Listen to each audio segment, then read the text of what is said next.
untuk perkuliahan hari ini ya.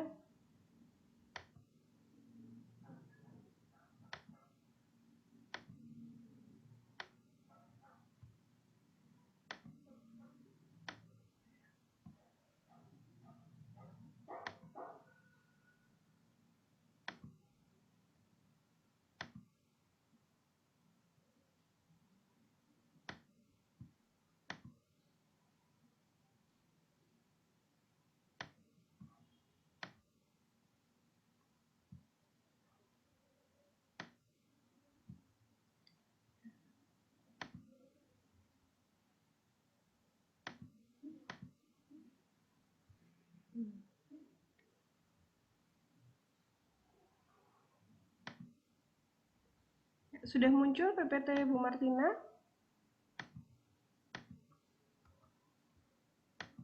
Sudah, Bu. Oke, baik. Baik adik-adik, saya mulai. Assalamualaikum warahmatullahi wabarakatuh.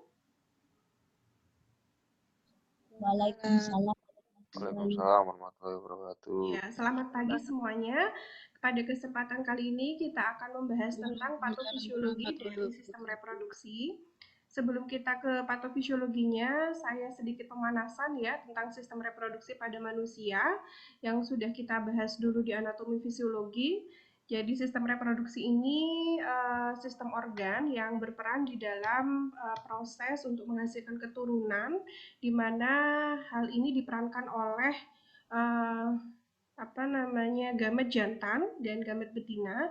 Untuk sel kelamin jantan ini disebut dengan sperma yang dihasilkan oleh testis, sedangkan sel kelamin betina yaitu ovum yang dihasilkan oleh organ yang disebut dengan ovarium melalui proses fertilisasi, maka terjadilah penyatuan sperma dan ovum yang kemudian akan menghasilkan individu baru. Kemudian sekilas juga tentang sistem reproduksi pria, ada organ reproduksi luar yaitu penis dan skrotum, kemudian organ reproduksi dalam mulai dari testis, ini penghasil sperma, kemudian juga epididymis, ini saluran sperma dan tempat pematangan, vas deferens, vesicula seminalis, kelenjar prostat dan kelenjar bulbouretra. Untuk masing-masing fungsinya sudah kita bahas di anatomi ya, jadi ini sekilas saja untuk dibaca juga adik-adik untuk memahami patofisiologi. Kemudian hormon pada pria, ini ada testosteron. Testosteron ini dihasilkan oleh sel-sel Leydig yang terdapat di tubulus seminiferus ya. Tubulus seminiferus kita tahu ada di dalam testis dan di dalamnya ada sel Leydig yang fungsinya adalah menghasilkan hormon testosteron. Selain dia menghasilkan sperma juga menghasilkan hormon testosteron. Untuk mendukung diproduksinya hormon testosteron, maka hormon-hormon ini akan diinduksi oleh LH dan FSH yang dihasilkan oleh hipofisis. Yang minggu lalu kita sudah bahas di sistem endokrin ya, bahwasanya testosteron ini tidak akan bisa diproduksi tanpa stimulasi dari LH maupun FSH yang dihasilkan oleh kelenjar hipofisis. Sedangkan pada sistem reproduksi wanita, ini juga ada organ reproduksi luar, yaitu vulva dan klitoris. Sedangkan organ reproduksi dalamnya mulai dari ovarium, ini penghasil ovum, kemudian tuba falopi, lalu ovida, ya, ovida kemudian uterus, ya, atau kita kenal dengan rahim, lalu serviks atau leher rahim, dan terakhir adalah vagina. Nah, untuk fungsi-fungsinya kita juga sudah mempelajari dulu ya, mulai dari ovarium itu penghasil ovum dan juga hormon-hormon reproduksi seperti estrogen dan progesteron, kemudian tuba falopi ini tempat terjadinya fertilisasi, uterus tempat perkembangan embrio ya, serviks ini ada atau leher rahim ini organ yang membantu sperma untuk mencapai tuba falopi, sedangkan vagina adalah organ kopulasi. Kemudian juga tentang hormon reproduksi pada wanita yaitu estrogen dan progesteron itu sama halnya dengan testosteron tadi, dia akan diproduksi ketika ada LH maupun FSH yang dihasilkan oleh pituitari atau hipofisis ya. Dari hipofisis ini kemudian barulah dia akan menuju ke ovarium untuk menginduksi produksi dari estrogen maupun progesteron. Ya. Ini siklus menstruasi ya. Mungkin juga sudah dibaca adik-adik ya. Saya langsung ke patofisiologinya saja ya. Ini patofisiologi yang pertama adalah pada pria ya. Nah, yang pertama ada hipogonadisme. Hipo itu rendah, gonadisme berarti kemampuan atau fungsi dari gonad. Gonad ini yang dimaksud pada pria adalah testis, berarti penghasil sperma dan Nah, hormon testosteron nah, itu rendah gitu ya. Jadi bisa di nama. Aku tuh tanya lagi. Hipogonadisme ini adalah penurunan fungsi testis yang disebabkan oleh gangguan fungsi gonad dan produksi hormon seperti hormon androgen dan testosteron. Nah, gangguan hipogonadisme ini tentu akan menyebabkan terjadinya infertilitas atau penurunan reproduksi, kemudian juga impotensi atau penurunan kemampuan ereksi, dan juga tidak adanya tanda-tanda kepriaan gitu ya. Jadi fungsi reproduksi primer maupun sekundernya bisa menurun ya, terjadi hipogonadisme ini dikarenakan tadi testisnya tidak berkembang dengan baik, akibatnya tidak bisa menghasilkan sperma maupun hormon dengan baik. Kemudian penanganannya bagaimana? Penanganannya dilakukan dengan terapi pemberian hormon testosteron gitu ya. Kemudian ini sign and symptom atau gejala dan tanda-tanda ya. Gejala dan tanda-tandanya tentu bisa mengalami infertilitas atau perkembangan yang tidak normal dari sistem reproduksi pria ya, baik itu primer maupun sekunder. Ada juga yang mengalami anemi ya. Ini normositik dan normokromik itu rendah, jadi kemampuan dari pengikatan oksigen juga berkurang. Kemudian juga bisa mengalami peningkatan berat massa tubuh ya.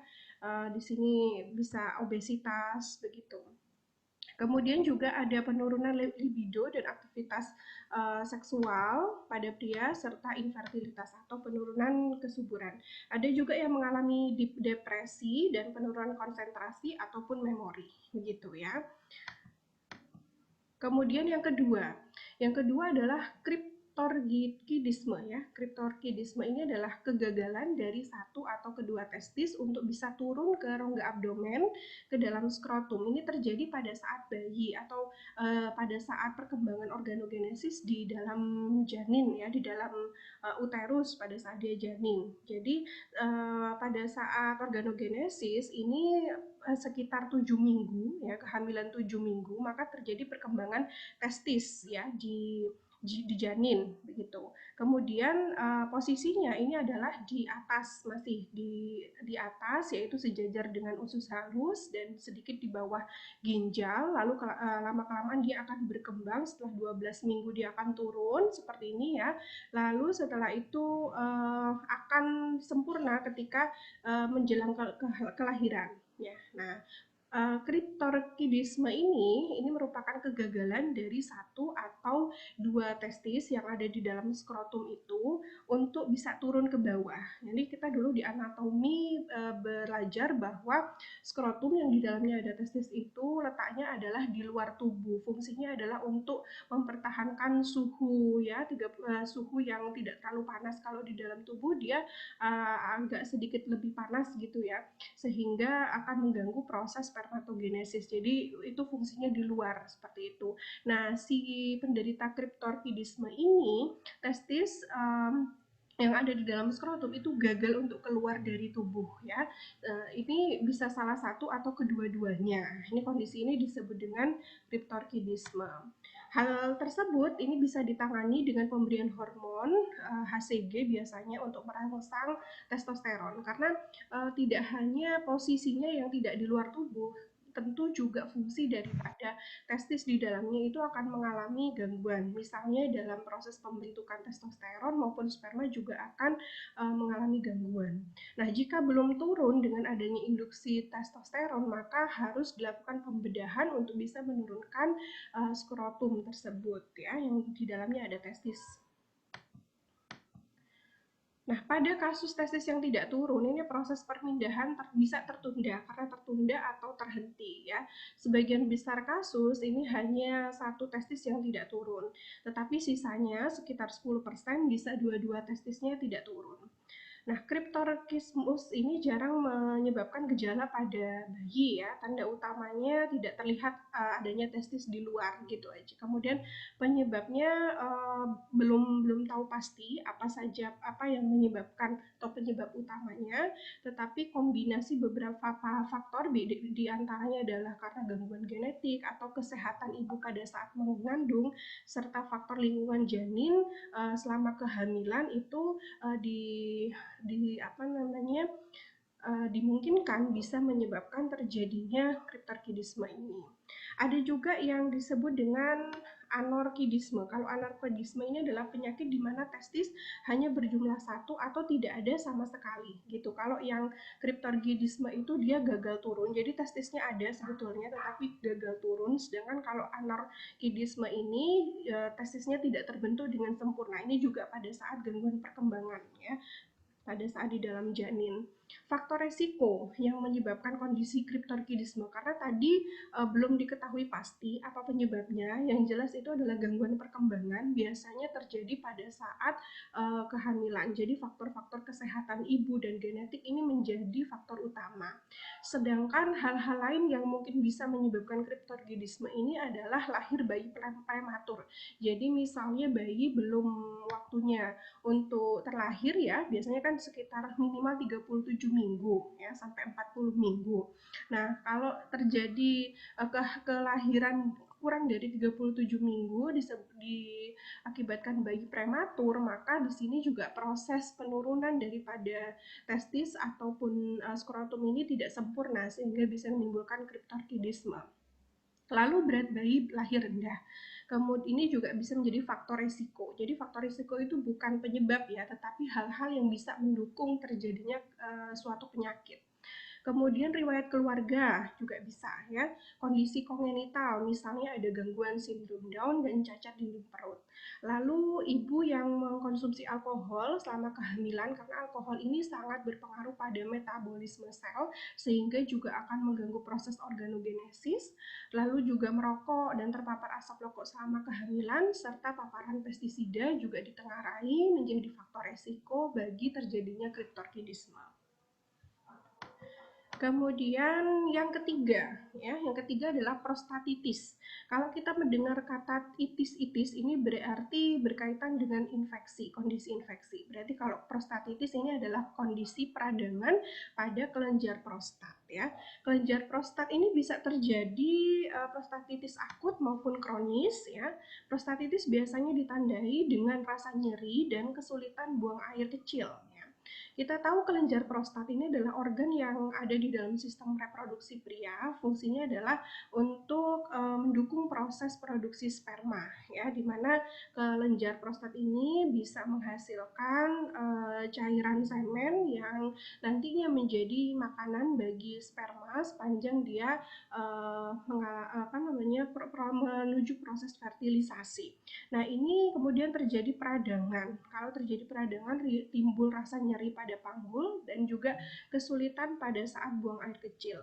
Penyebabnya apa? Prostatitis itu bisa disebabkan karena infeksi ya, misalnya karena Escherichia coli, kemudian Pseudomonas atau beberapa bakteri yang menimbulkan infeksi pada saluran kelamin ya, misalnya Neisseria gonorrhoeae dan Chlamydia trachomatis begitu.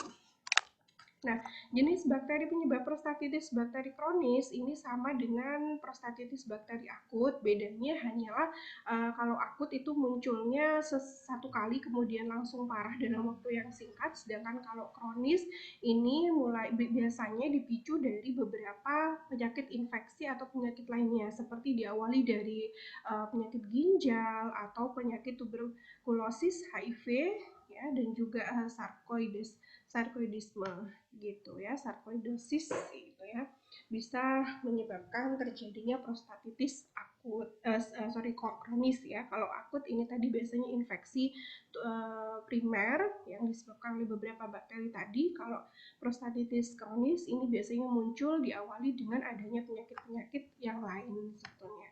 Kemudian prostatitis ini biasanya menyerang pada usia laki-laki dewasa di atas 50 tahun, itu yang paling sering gitu ya. Nah, ini jadi penyebabnya bisa agen infeksi ya ataupun dari dari penyakit lainnya yang sudah kita sebutkan tadi. Kemudian ada juga agen-agen non infeksi gitu ya. Misalnya seperti apa namanya alkohol, obesitas gitu ya, juga karena faktor ketidakseimbangan hormon, adanya stres ataupun luka gitu.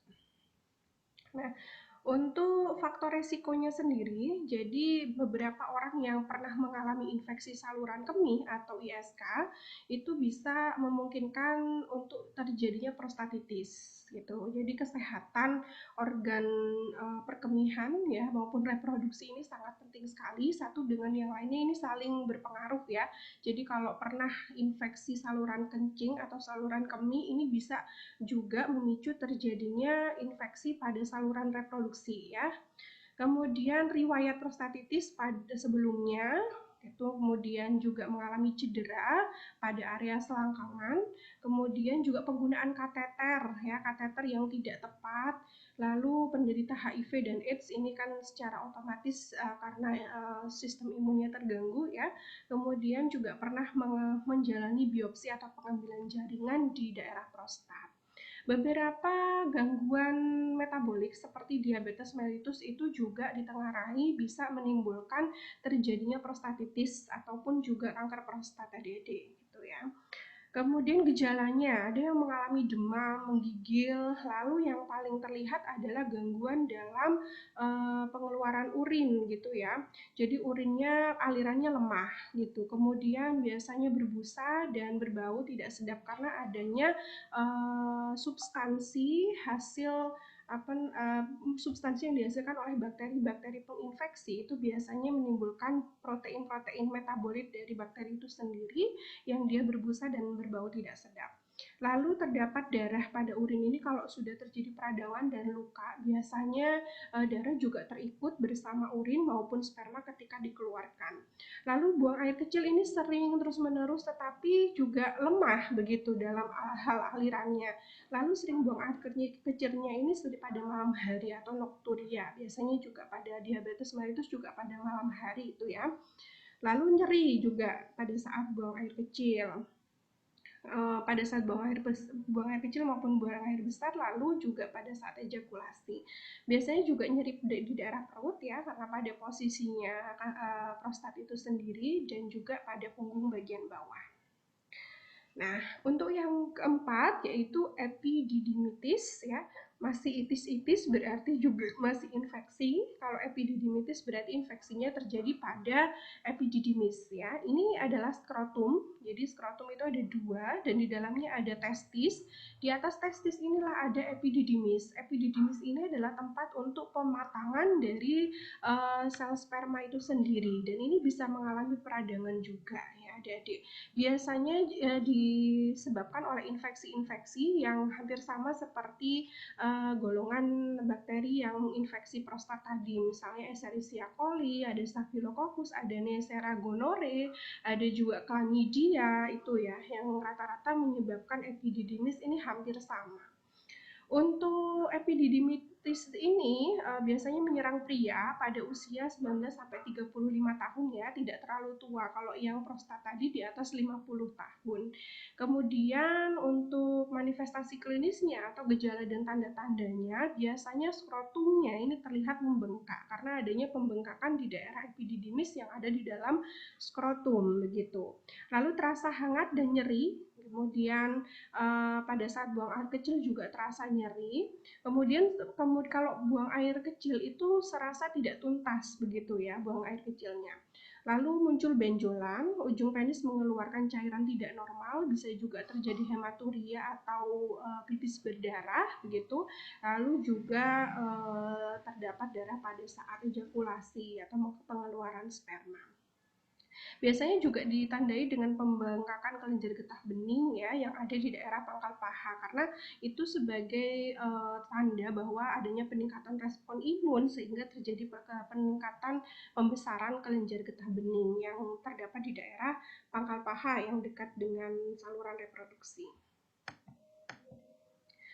Nah, penyebabnya sudah saya jelaskan tadi. Untuk faktor resiko ini biasanya karena yang pertama berhubungan dengan penderita yang memiliki penyakit menular seksual gitu ya, seperti gonore gitu ya. Kemudian juga belum sunat, ini juga ditengarai bisa menjadi faktor resiko terjadinya epididimitis karena ada bagian yang dia mengandung kuman itu tidak dibuang ya, sehingga di agama Islam itu mengharuskan untuk dilakukan sunat karena ada faktor alasan kesehatan tentunya ya. Lalu riwayat infeksi saluran kemih juga sama seperti prostatitis tadi. Kemudian ada pembesaran kelenjar prostat.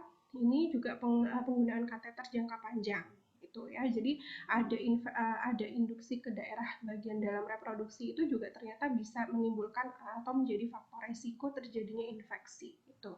Yang selain adanya bakteri dan seterusnya ya, secara fisik juga ternyata bisa ada pengaruh. Kemudian diagnosisnya, bagaimana cara mengetahui epididimitis atau adanya prostatitis tadi? Bisa dari sampel cairan yang dikeluarkan oleh saluran reproduksi atau dari tes urin dan darah serta USG. Kalau USG nanti akan kelihatan ada pembengkakan atau tidak di area testis ataupun epididymis. Untuk pengobatannya biasanya diberikan antibiotik ataupun pereda nyeri. Untuk komplikasi ini bisa terjadi muncul abses atau infeksi bernanah pada skrotum, lalu berkurangnya kesuburan, kemudian robeknya lapisan kulit skrotum dan matinya jaringan testis akibat kekurangan darah karena testis itu sendiri kan saluran keluarnya ini adalah epididymis ya, dan di luarnya itu terdapat pembuluh darah. Kalau di situ terjadi peradangan maka suplai oksigen tidak akan sampai ke dalam testis, akhirnya testis akan mati sel-selnya. Lalu yang kelima adalah orkitis ya. Kalau orkitis ini peradangan juga. Kalau yang tadi epididymitis pada epididymis, kalau orkitis ini terjadinya pada testisnya, begitu ya. Penyebabnya adalah yang pertama virus, yaitu paramyxovirus. Ini penyebab parotitis gitu ya. Kemudian ada juga bakteri dari golongan Escherichia coli, Staphylococcus maupun Streptococcus atau beberapa penyakit infeksi saluran kemih seperti chlamydia tadi ya. Lalu orkitis virus ini paling sering terjadi pada anak-anak ya, laki-laki yang berusia 10 tahun ke bawah itu. Orkitis virus biasanya muncul 4-6 hari setelah terjadi gondongan. Jadi gondongannya yang ada di leher atau parotitis ini kan disebabkan oleh paramyxovirus. Dan paramyxovirus yang ada di leher tadi itu bisa ke saluran reproduksi pada pria ya, dan menyebabkan terjadinya orkitis ini. Itu jadi ada hubungannya antara virus parotitis yang menyebabkan gondongan pada bagian leher itu kemudian menyebabkan orkitis ya, atau peradangan pada testis. Faktor resikonya juga ada ini beberapa yang lain selain yang tadi orkitis untuk virus ya, ini beberapa orkitis yang disebabkan oleh bakteri bisa terjadi juga pada usia di atas 45 tahun, kemudian tidak mendapatkan vaksin MMR gitu ya. Karena vaksin MMR juga bisa menghindarkan dari virus paramyxovirus ya. Lalu menderita infeksi saluran kemih berulang, kemudian menderita pembesaran prostat jinak ya, jadi ada ke arah kanker prostat, ini juga bisa menderita orkitis gitu ya. Terlahir dengan saluran kemih yang tidak normal, penggunaan kateter ini hampir-hampir sama ya penyebabnya antara orkitis, prostatitis maupun epididymisitis. Jadi ada beberapa yang sama ya, kemudian ada beberapa juga yang berbeda. Untuk gejalanya, demam, mual muntah, tubuh mudah lelah, bengkak pada satu atau dua testis ya, tergantung dari peradangannya terjadi di satu atau dua. Terus testis terasa berat karena ada pembengkakan tadi, lalu nyeri pada daerah selangkangan dan juga testis, kemudian pembengkakan pada getah bening di daerah selangkangan dan juga nyeri pada saat buang air kecil ataupun berhubungan seksual ya. Nah, diagnosisnya sama, juga bisa tes urin, tes darah, ataupun dengan USG. Kemudian juga bisa pemeriksaan sampel cairan penis untuk mendeteksi adanya bakteri dan jenis bakteri apa, begitu ya. Lalu untuk pengobatannya bisa dengan antibiotik, anti radang dan anti nyeri. Komplikasinya ini bisa ke hipogonadisme tadi ya, jadi penurunan fungsi dari testis itu sendiri menyebabkan hipogonadisme, epididymitis, kemudian abses testis, atrofi testis itu pengecilan testis ya. Torsiotestis ini juga penekanan testis, jadi hampir sama dengan atrofi. Lalu kerusakan testis permanen dan juga kemandulan. Nah, yang keenam ini adalah hipertrofik prostat ya. Hipertrofik prostat ini disebut juga benign prostat hiperplasia. Ini maksudnya adalah kanker prostat jinak ya. Nanti ada juga kanker prostat yang malignan. Malignan itu berarti yang lebih berat gitu ya. Kalau yang ini yang jinak, disebut juga hipertrofik prostat. Ini apa? Ini pembesaran kelenjar prostat. Ya, akibatnya aliran urin menjadi tidak lancar dan buang air besar terasa tidak tuntas juga ya. Biasanya terjadi pada usia lebih dari 60 tahun, penyebabnya belum diketahui pasti adik-adik. Akan tetapi kondisinya diduga karena perubahan ketidakseimbangan hormon ya, hormon seksual seiring dengan pertambahan usia. Jadi lebih kepada faktor degeneratif begitu ya.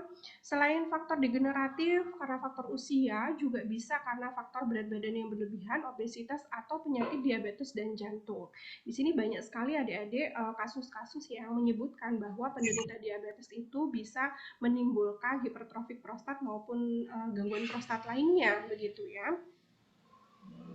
Nah, manifestasi klinisnya gejala tanda-tandanya ini biasanya gangguan buang air kecil ya, hampir sama seperti yang lain. Kemudian urin sulit keluar di awal buang air kecil, lalu perlu mengejan atau sedikit kontraksi, sedikit upaya untuk mengeluarkan urin, kemudian tersendat dan alirannya lemah ya.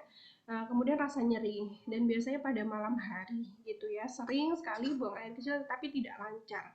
Lalu ada juga yang mengalami hematuria. Hematuria ini ada urinnya berdarah gitu ya, ada darahnya. Lalu hematospermia, di sini spermanya yang berdarah.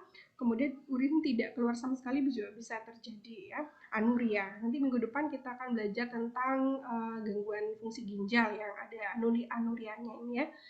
Lalu diagnosisnya bisa USG, tes urin, hampir sama semuanya. Untuk obat-obatan ini bisa dengan penghambatan alfa yang untuk memudahkan buang air kecilnya. Ini diberi penghambat alfa seperti tamsulosin, kemudian juga penghambat 5-alfa reduktase ini untuk menyusutkan organ testisnya gitu ya. Supaya ini kan ada peradangan gitu. Kemudian kanker prostat ya. Kalau kanker prostat hampir sama tadi awalnya dari hipertrofik prostat atau benign kanker prostat. Di sini yang sudah malignan atau lebih berat gitu ya. Penyebabnya adalah gangguan genetik, ada juga karena ketidakseimbangan hormonal, dan juga ada beberapa konsumsi bahan-bahan makanan yang karsinogenik, lalu ada juga agen penginfeksi. Untuk diagnosisnya selain USG bisa MRI ataupun biopsi prostat untuk melihat bagaimana kondisi dari sel kanker itu sendiri ya, dengan pengecatan mungkin atau ekspresi protein tertentu. Terapinya bisa dengan operasi, kemoterapi, radioterapi, krioterapi. Kalau krioterapi ini penyuntikan suatu cairan yang bisa merusak atau mematikan sel prostat ya. Kemudian terapi hormon juga bisa diberikan. Nah, untuk prostat cancer sendiri, gejala dan tanda-tandanya tadi frekuensi urinnya sangat sering, tetapi lemah dalam hal alirannya, kemudian juga ada darah di situ, lalu membutuhkan upaya lebih untuk bisa mengosongkan kandung kemih begitu ya, jadi sedikit sakit. Tentunya sakit sekali ya. Kemudian juga ada perdarahan, rasa nyeri ya. Lalu juga biasanya sering urinnya di malam hari, terjadinya di malam hari yang sering, lalu terjadinya disfungsi ereksi atau impotensi. Nah, yang menyebabkan selain faktor genetik ada gangguan hormonal, kemudian makanan yang mengandung karsinogen dan juga agen penginfeksi. Nah, Ini mulai dari stadium 1 sampai stadium 4 ya. Kalau stadium 1 itu masih berupa sel yang proliferasinya tinggi, kemudian dia akan menginduksi di daerah yang lebih dalam, terjadi neoplasia atau transformasi dari sel biasa menjadi sel kanker, kemudian terjadi metastasis atau pengerusakan jaringan di sekelilingnya ya untuk menjadi lebih besar lagi. Untuk angiogenesis dan penyebarannya ini bisa ke daerah tulang, kemudian hepar maupun ke daerah otak ya. Lalu hernia inguinalis ya. Hernia inguinalis ini penonjolan usus yang masuk ke dalam area reproduksi. Ini terjadi karena lemahnya dari dinding abdomen bagian bawah gitu ya, sehingga terjadi penonjolan ya, pengeluaran isi usus ke dalam saluran reproduksi. Ini ada yang direct, ada yang indirect. Kalau direct atau tidak, ini tidak langsung atau indirect ya, kebalik. Kalau yang tidak langsung ini terjadi hernia yang diakibatkan karena cacat lahir pada dinding perut. Ini kondisinya biasanya pada bayi. Sedangkan kalau hernia inguinalis atau yang langsung itu dikarenakan akibat lemahnya otot karena tekanan berulang. Ini kondisi pada orang dewasa gitu ya. Jadi tekanan berulang karena dia membawa beban yang berat begitu ya. Ini bisa menyebabkan hernia. Manifestasi klinisnya ada penonjolan di daerah selangkangan itu karena adanya usus yang keluar begitu. Lalu ada timbul rasa nyeri dan berat pada area penonjolan, rasa mual muntah, demam, nyeri perut, sulit BAB dan buang angin ya, sulit kentut juga ini buang angin ya. Berarti komplikasi bisa menyebabkan usus terjepit. Ini bahayanya. Ini biasanya banyak terjadi pada pria ya. Ya, ini bisa keluar dari rongga abdomennya. Lalu kanker testis ya, kanker tidak hanya pada prostat juga bisa terjadi pada testis ya. Ini penyebabnya belum diketahui secara pasti, namun faktor resiko misalnya ada kriptorkidisme atau sindrom Klinefelter dan juga riwayat keluarga dan HIV bisa menyebabkan terjadinya kanker testis. Ini perkembangan dari kanker testis ya. Ada pembengkakan ya karena pertumbuhan dari sel kanker itu sendiri, peradangan, lalu menginvasi ke daerah skrotum, juga bisa metastasis. Lalu yang ke-12 impotensi. Impotensi ini mungkin sering adik-adik dengar ya, ini merupakan disfungsi ereksi. Jadi kondisi ketika penis tidak mampu ereksi atau mempertahankan ereksinya walaupun terdapat rangsangan seksual ya. Impotensi merupakan masalah seksual yang rentan terjadi pada pria usia 40 tahun ke atas. Penyebabnya bisa karena faktor gangguan hormon, diabetes mellitus, hipertensi, konsumsi rokok, kemudian jantung, penyakit jantung, gangguan psikologis maupun efek samping obat. Beberapa tes yang bisa dilakukan untuk melihat impotensi adalah tes darah, urin ataupun USG. Terapinya adalah tergantung dari pemicunya ya. Kalau pemicunya ini adalah ditengarai oleh rokok, maka rokoknya yang harus dihentikan seperti itu. Kalau ditengarai oleh diabetes berarti adalah faktor terapi diabetesnya yang harus diberikan. Sedangkan kalau faktor hormon juga seperti itu. Jadi tergantung dari pemicunya. Baik adik-adik, ini mungkin 4 menit lagi